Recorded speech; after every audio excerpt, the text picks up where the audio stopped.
투자를 할 때 두 가지 정도가 필요해요. 지식과 멘탈이라고 하는 공부를 한다고 해서 되는 영역에 있는 게 아니라 경험을 해야 돼요. 도박을 하다가 투자의 메커니즘이 이런 거구나.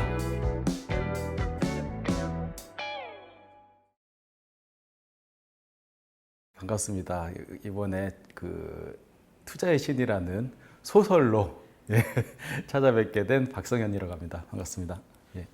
이 제목이 이제 투자의 신이라는 재테크 책은 아니고 투자에 관한 내용을 다룬, 그러니까 소재가 투자인 거죠. 그런 소설이라고 보시면 돼요. 이 제목이 신이잖아요. 그래서 가시라는 의미도 있지만 사실은 이제 매운맛이라는 의미도 있어요. 우리가 흔히 아는 신라면 같은 그런 매운맛이라는 의미도 있어서 우리가 투자를 하다 보면은 달콤함을 쫓다가 요즘 그런 분들 많이 계실 것 같아요. 이 주식도 안 좋고 그래서 시장도 매운맛을 보는 분들이 많이 계시거든요. 그래서 여기 이 소설의 주인공도 도박도 하고 투자도 하고 이렇게 하다가 매운맛을 보게 돼요. 그래서 그걸 이제 극복하는 이야기이고, 저 역시도 이제 마찬가지였죠. 저도 처음에 잘 모르고 투자를 했다가 돈을 많이 잃기도 하고 그랬었는데 이제 극복을 하고 또 경제적 자유를 찾은 거거든요. 사실 이제 이 주인공이 겪는 과정 같은 것들은 똑같거든요. 제가 겪었던 일들이거든요. 그래서 이 한 10년간의 제가 이제 투자를 하고 성장해 나가는 과정을 담은 것이기는 하고, 사건도 똑같이 일어나요. 코로나 사태도 이 주인공이 겪기도 하고, 또 여러 가지 금융 위기라던가 아니면 달러 투자도 하게 되고 부동산 투자도 하게 되고, 정부에서 빚내서 집 사라고 할 때 주인공도 집을 사고, 또 다주택자는 적폐라고 했을 때 팔기도 하고, 이런 과정들이 이제 책에 다 나와 있거든요. 근데 이제 제가 직접 겪은 일이란 말이죠. 사실 이제 저뿐만 아니라 모든 대한민국 사람들이 겪은 일이겠죠. 부동산 가격이 폭등하고 주식이 이렇게 되고 저렇게 되고 하는 것들. 그래서 주인공이 이제 겪는 과정이 이제 비슷한 것이고, 저는 이제 좀 특이한 경험을 가지고 있어요. 제가 다른 분들은 책을 읽고 다른 경험을 통해서 투자의 메커니즘을 이해하고 이런 사람들이 많은데, 저는 이제 특이하게도 도박을 하다가, 카지노에서 도박을 하다가 이 투자의 메커니즘이 이런 거구나.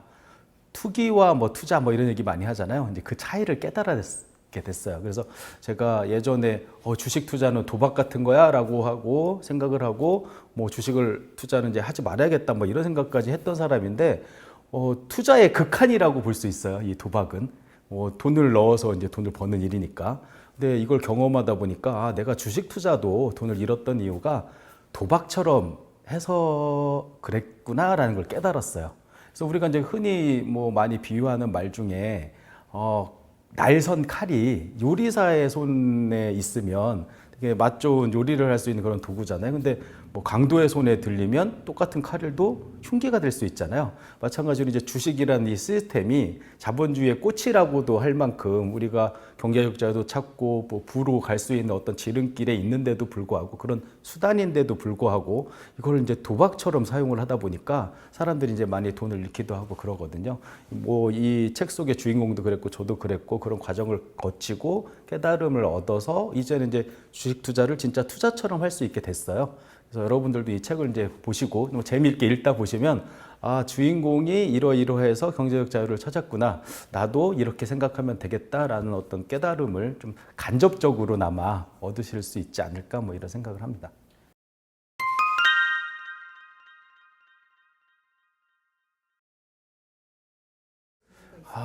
투자를 할 때 두 가지 정도가 필요해요. 지식과 흔히 멘탈이라고 하는 투자를 대하는 마음가짐이 중요하거든요. 근데 지식이 필요하다라는 거, 돈 공부라고 이제 요즘 많이 얘기하죠. 이게 필요하다라는 거는 많은 분들이 이제 알고 계세요. 그래서 주식 투자를 하기 전에, 부동산 투자를 하기 전에 책을 꼭 읽고, 또 강연도 듣고, 또 유튜브 같은 이런 데서 이제 많이 나오는 영상들을 통해서 투자의 대가들, 고수들이 하는 얘기를 잘 듣고, 지식을 얻는 거는 지금 되게 쉽고 어렵지 않고 다 누구나 할 수 있는 일이 됐어요. 그런데 똑같은 그렇게 지식을 얻었음에도 불구하고 어떤 사람은 투자에 성공을 하고 또 어떤 사람은 이제 실패하는 걸 겪게 된단 말이죠. 이제 또 하나 중요한 이제 멘탈의 이제 차이가 있기 때문이라고 저는 생각을 하고, 이 멘탈이라는 거는 투자를 하는 이제 마음가짐, 자세 뭐 이런 거하고도 이제 좀 비슷한 얘기긴 한데, 이거는 사실 공부를 한다고 해서 되는 영역에 있는 게 아니라 경험을 해야 돼요. 그래서 제가 자주 하는 말 중에 투자는 아는 것보다 하는 것이 더 중요합니다라는 얘기도 하거든요. 근데 제가 뭐 이 얘기를 제가 경험해서 깨달은 이 멘탈을 잡았던 그 경험을 갖게 해준 이 도박을 하라고 할 수는 없잖아요. 다른 분들한테. 난 책으로 공부를 했어요. 주식 투자를. 그리고 멘탈을 쌓기 위해서는 도박을 한번 해보세요. 라고 말할 수는 없는 이유가 이 경험을 하려면 돈이 아주 많이 들어요. 저도 수업료라고 하잖아요. 수업료를 그냥 주식 투자에서 실패하고 뭐 이 정도의 더 넘는 수준의 돈을 잃게 된단 말이죠. 도박은 아주 위험하기 때문에. 그래서 많은 분들한테 도박을 하라고는 말씀드리지 못하겠고, 그냥 제가 말로 풀면 어떤 경험이 되기에는 힘들고 뭐 어떤 사람의 얘기일 뿐인 거잖아요. 그래서 우리가 이제 간접 경험을 할 때 가장 좋은 도구가 드라마나 영화를 보면 주인공한테 이제 감정이입이라는 게 돼서 뭐 내가 간접 경험을 할 수 있는 거잖아요. 그래서 제가 요거를 소설로 극화해서 책을 읽다 보면 주인공의 감정에 이입이 되고, 주인공이 돈을 잃으면 괴롭고, 주인공이 돈을 많이 벌면 내가 번 것처럼 기쁘고, 이런 이제 감정이입을 통해서 그 경험을 한번 대신 해봐라 라는 의미가 있고, 이런 경험을 간접적으로 경험을 해서 내가 깨달음을 얻으면 투자에 좀 도움이 되겠구나, 이런 생각을 가져주셨으면 좋겠어요.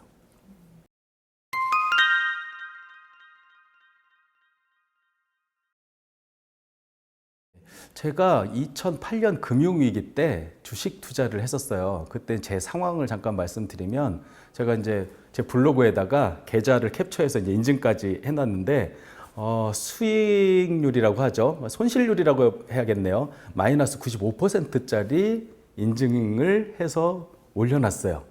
그런데 그때 제가 상황이 어떤 정도였냐면은, 신혼이었는데, 월 보증금 500에 월세 25만 원짜리 옥탑방에서 신혼생활을 하던 때였는데, 한 달 동안 제가 날린 돈이 5천만 원 정도였어요.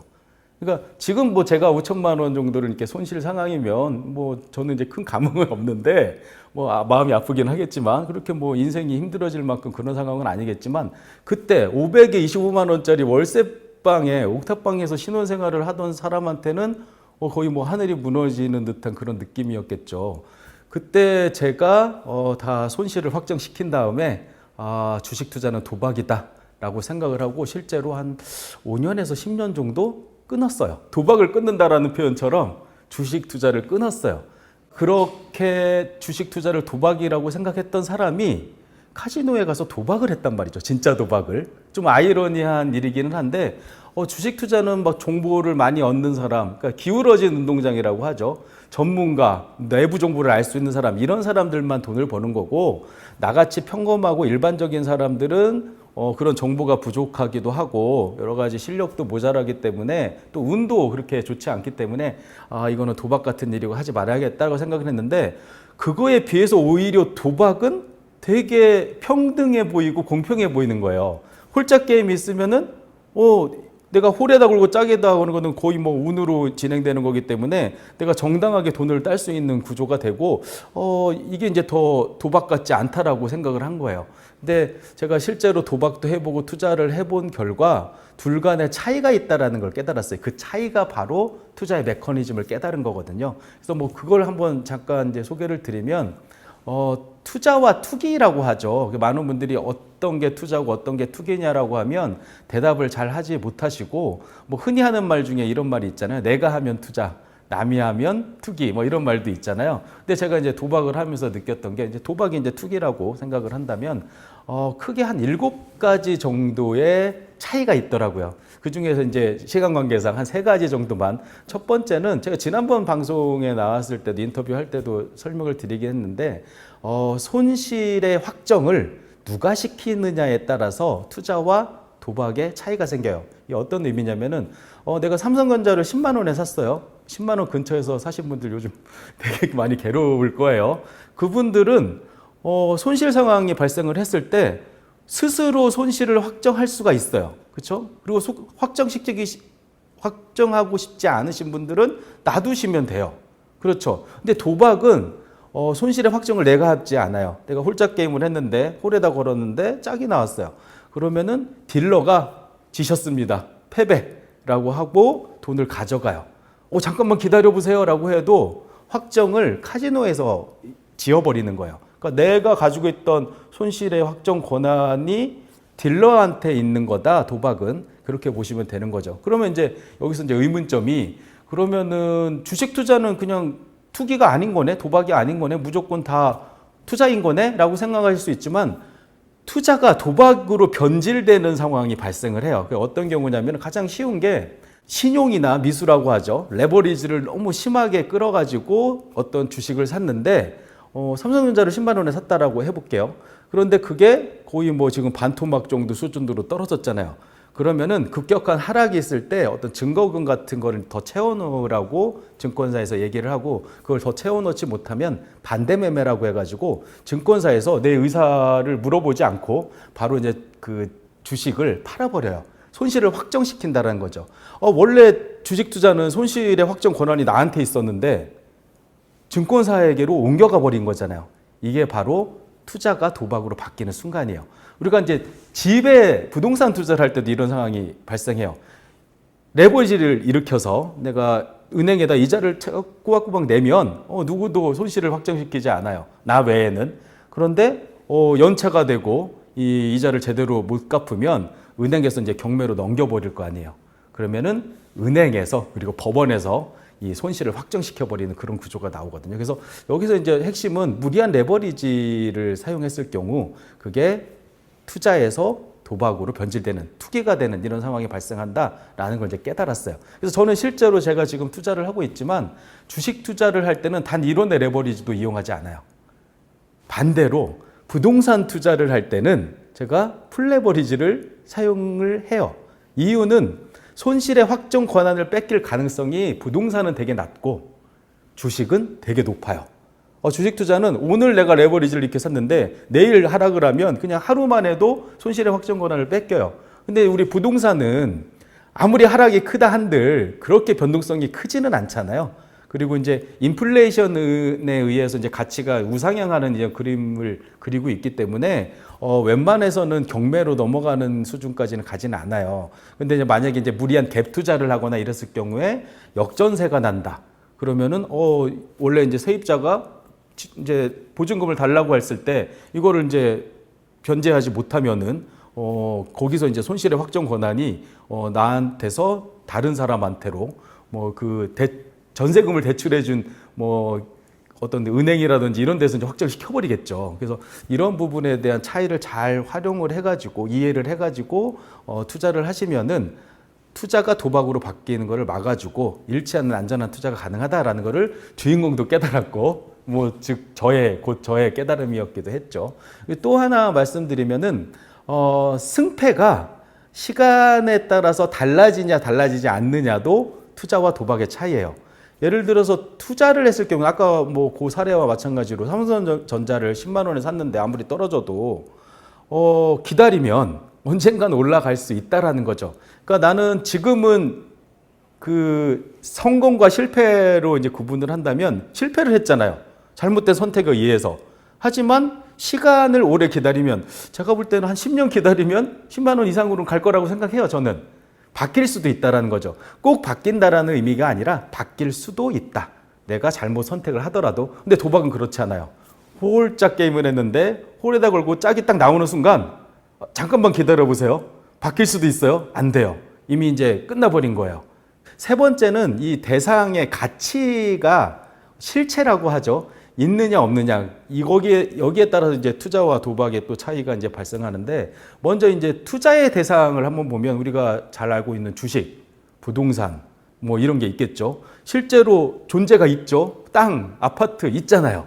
그리고 뭐 주식 같은 경우에도 어떤 회사가 존재하고 거기 이제 생산수단으로서 계속 이제 돈을 벌어들이고, 하다못해 금 같은 경우에는 금이 이제 실제로 보이기도 하고 반짝반짝 아주 아름답게 보이죠. 그리고 이제 또 하나가 실체가 있느냐뿐만 아니라 이게 다른 사람이 돈으로 바꿔주지 않아도 그 자체만으로도 가치가 있는 게 중요해요.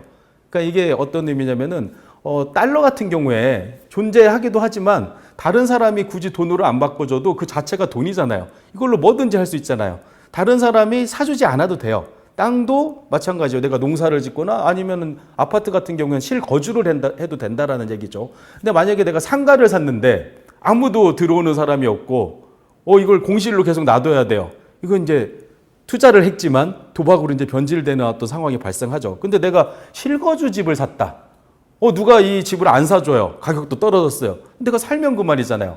사용할 수 있잖아요. 이건 이제 투자의 영역에 있는 건데 반대 급부에 있는 도박은 어떤 경우냐면은 실체가 일단 없어요.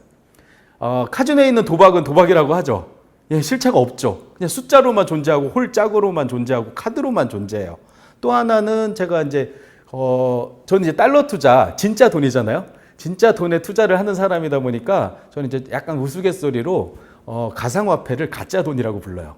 가짜 돈은 저는 투자를 안 하는데 사실 이제 비트코인이나 이런 거는 그게 자체로도 이제 가치가 있다라고 많은 분들이 생각하고 투자를 해서 일단 논외로 하고 제가 말씀드리는 이제 가짜 돈 중에는 이제 스캠이라고 하죠. 약간 이제 실체가 불분명하고 남이 사주지 않으면 이 가치가 보존될 수 없는 최근에 이제 루나코인 같은 경우가 그랬죠. 루나코인은 실체도 없지만 누가 사주지 않으면 가격이 계속 떨어지고 이제 0에 이제 근접하는 상황이 오잖아요. 그런 대상에 투자를 하면 그게 도박으로 이제 바뀐다라는 거죠. 그래서 이제 주인공도 그런 것들을 이제 깨달아 가는 거야. 내가 투자인 줄 알았더니 이게 도박이었어. 그러니까 이 주인공은 사실은 저도 그랬고 도박을 투자로 승화시켰거든요.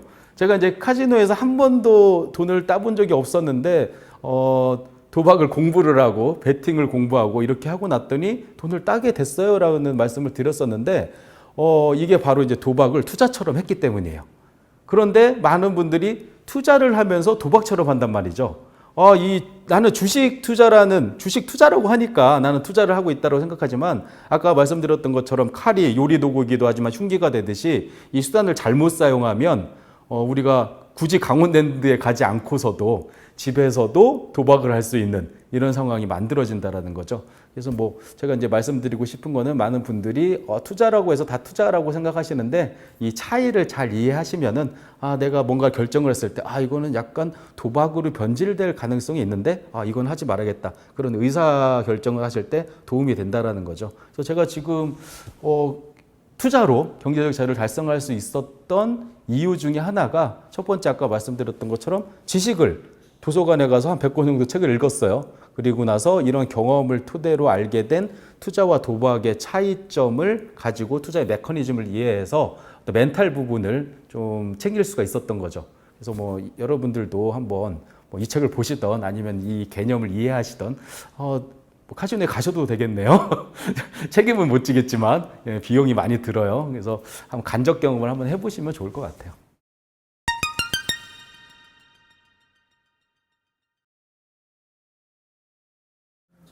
예, 그런 주장들이 많아요. 코인으로 벼락부자 된 사람 있는데, 근데 저는 카지노에 많이 가봤잖아요.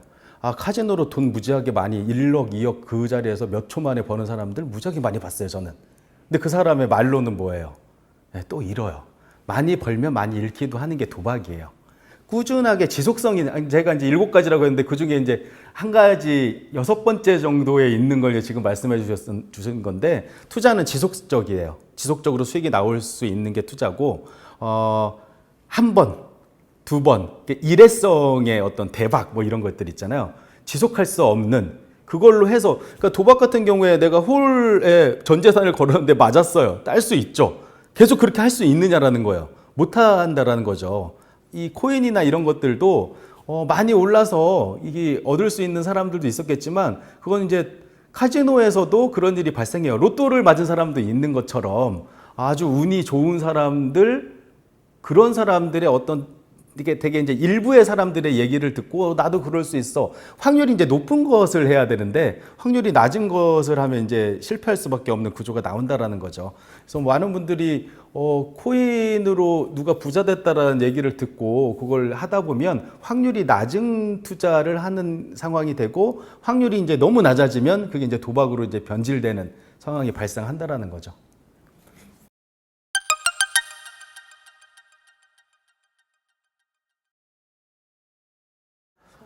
예, 저는 아까 말씀드렸던 이제 지식과 멘탈 중에 이제 멘탈 부분을 잠깐 말씀드리면, 저도 막 주식에 투자해 놓고, 이거 떨어지면 어떡하지? 막 걱정을 하고, 떨어지면, 좀 올라갈 거라고 이렇게 의연하게 생각을 해도 되는데 그게 안 돼요.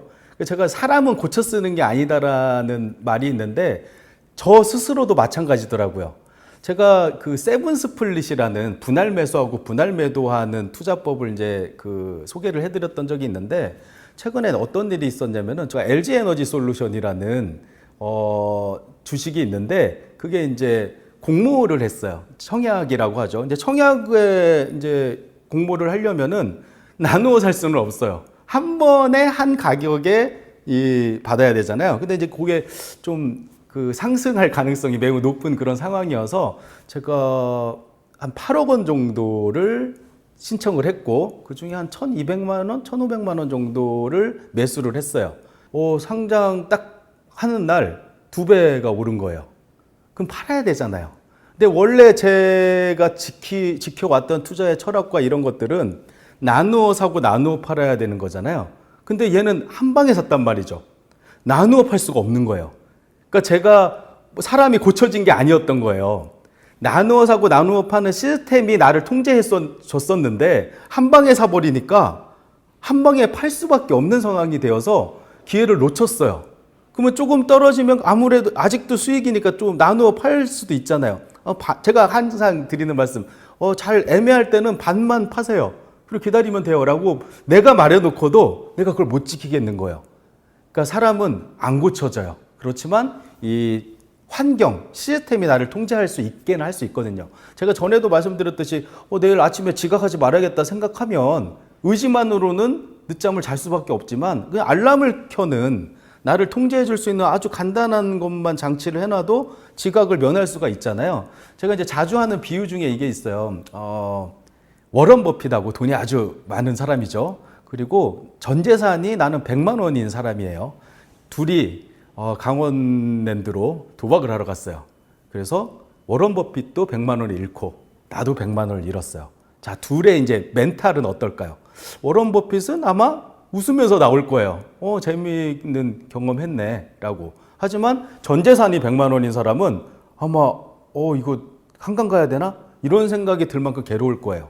그런데 두 사람의 멘탈의 차이가 있었던 건 뭘까요? 환경이죠. 워런 버핏은 돈이 많다라는 환경이 있기 때문에 멘탈이 유지된 것처럼 보이는 거고 이 사람은 환경이 별로 좋지 않기 때문에 멘탈이 약한 것처럼 보인 거예요. 근데 그 사람의 진짜 멘탈은 누가 강하고 누가 약할지는 그냥 절대적으로 보면 알 수가 없어요.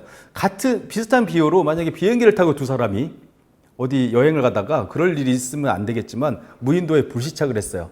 워런 버핏의 멘탈과 그 사람의 멘탈이 누가 더 나을까요?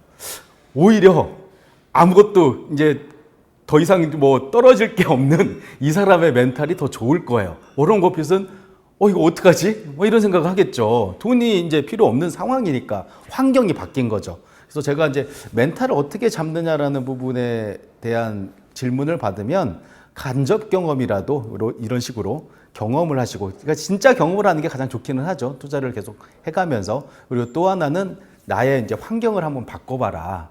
우리가 뭐 이런 우스갯소리도 있잖아요. 주식 투자에 성공하는 방법 중에 주식을 사놓고 아이디와 비밀번호를 잃어버려라 뭐 이런 얘기도 하잖아요. 그리고 또 더 재밌는 얘기는 감옥에 갔다 오면 돈을 많이 벌 수 있다 뭐 이런 얘기 하잖아요. 환경이 바뀐 거죠. 내가 쉽게 사고 쉽게 파는 환경을 제어하면 이게 이제 그 돈을 벌 수 있는 상황이 이제 올 수 있다. 멘탈을 제어할 수 있다라는 얘기거든요. 그래서 뭐 거기에 대한 생각을 좀 고민을 많이 해보시면 일단 요즘 뭐 지식은 차고도 넘치니까 멘탈을 어떻게 잡으면 좋을지에 대해서 좀 고민을 해보셨으면 좋겠어요.